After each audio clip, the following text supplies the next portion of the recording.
इख्तियारात नहीं सन। अलहमदुलिल्लाह मियाँ साहब कोल इन्ने इख्तियारात ने कि जेड़े बंदे सियासत च आए ने उन्हां नालों हट के उन्हां कोलों ज़्यादा इख्तियारात ने। उन्हां दे बहुत सारे मुरीद हैं, MNA MPA ने, वो हर काम कर सकते हैं।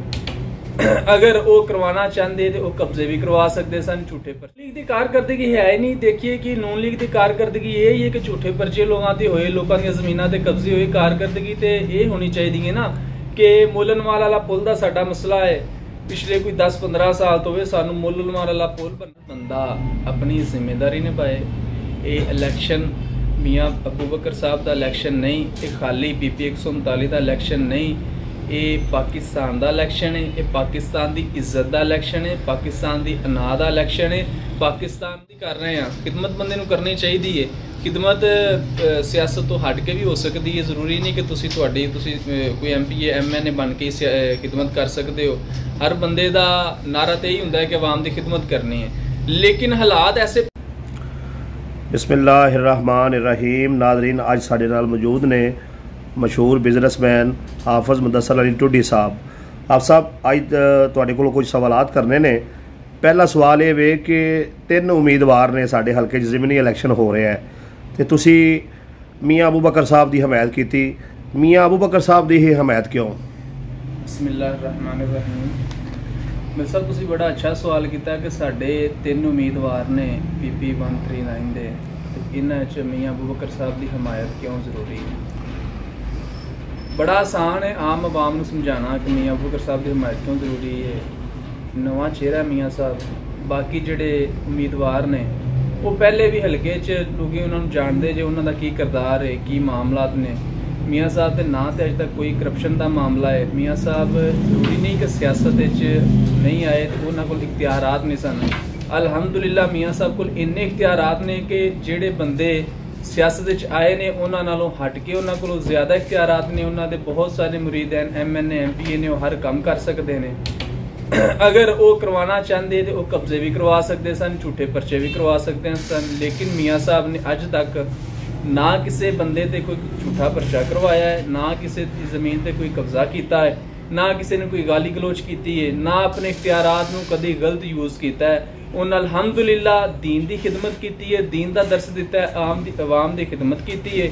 और सब तो वड्डी गल जो सियासत अमली सियासत आए ने तो मियाँ साहब ने ऐसी पार्टी ज्वाइन की, ऐसी पार्टी का इंतखाब किया है कि जिंदे बाद कोई शक नहीं रह जाता कि मियाँ साहब ने हमायत करना क्यों जरूरी है। मियाँ साहब ने पाकिस्तान की जंग जिहड़ी जमात लड़ रही है उनका इंतखाब किया है, पाकिस्तान का इंतखाब किया है।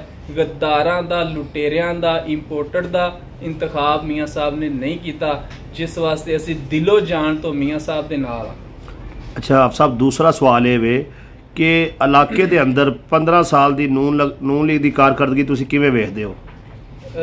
नून लीग की कारकर्दगी है ही नहीं। देखिए कि नून लीग की कारकर्दगी यही है कि झूठे पर्चे लोगों के होए, लोगों दी ज़मीनां ते कब्जे होए। कारकर्दगी तो ये होनी चाहिए ना कि मुल्लनवाल वाला पुल का साडा मसला है, पिछले कोई 10-15 साल तो वे सानू मुल्लनवाल वाला पुल बनना चाहिए सी, साडा रिंग रोड बनना चाहिए सी, इत्थे तरक्की होनी चाहिए सी, इलाके च स्पोर्ट्स कंपलैक्स बनना चाहिए सी, कोई ग्राउंडां बननियां चाहिए सन, यूनीवर्सिटी बननी चाहिए सी।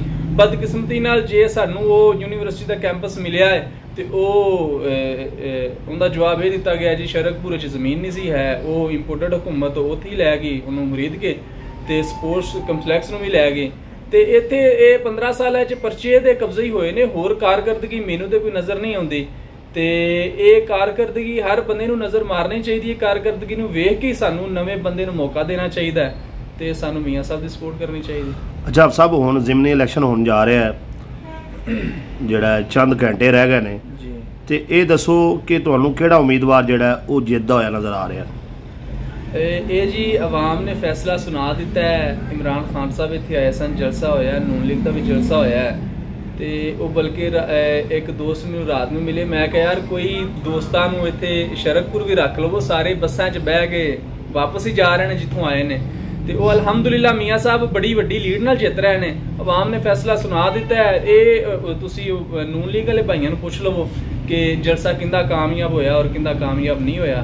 इंशाअल्लाह मियाँ साहब भी जित रहे हैं, पाकिस्तान तरीके इंसाफ जित रही है, पाकिस्तान की जित हो रही है। अच्छा आप साहब, ये भी अवाम एक जिहड़ा है ना इस वेले एक सवाल उठाया गया है कि मियाँ साहब अगर जित जाते हैं तो फिर इन्हां आवाम नूं टाइम नहीं देना जिवें पहले बस अपने मजहबी प्रोग्रामां नूं टाइम देंदे सन। इहदे ते तुहाडी की राय है? देखो जी, मजहबी प्रोग्रामां नूं टाइम देना कोई गलत गल नहीं। बंदा जिहड़ी महफिल च बहिंदा बंदा दा ज़हन उस तरह का बन जाता है। मियाँ साहब आवाम नूं टाइम हुण भी तो दे रहे हैं ना, मैनेज कर रहे हैं, हल्के च रह रहे हैं। कोई ऐसा प्रोग्राम नहीं जिथे मियाँ साहब नहीं पहुँचे।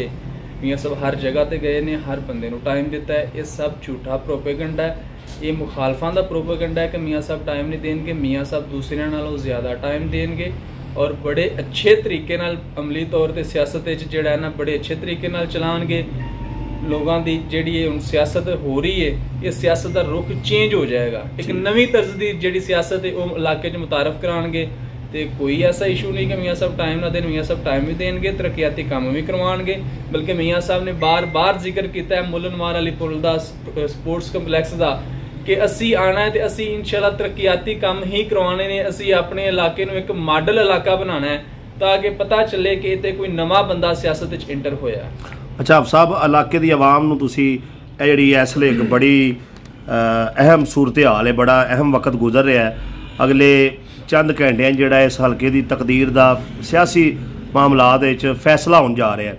ਤੁਸੀਂ ਇਸ ਮੌਕੇ ਤੇ ਇਲਾਕੇ ਦੀ ਆਵਾਮ ਨੂੰ PP 139 ਦੀ ਆਵਾਮ ਨੂੰ ਕੀ ਪੈगाम ਦੇਣਾ ਚਾਹੋਗੇ?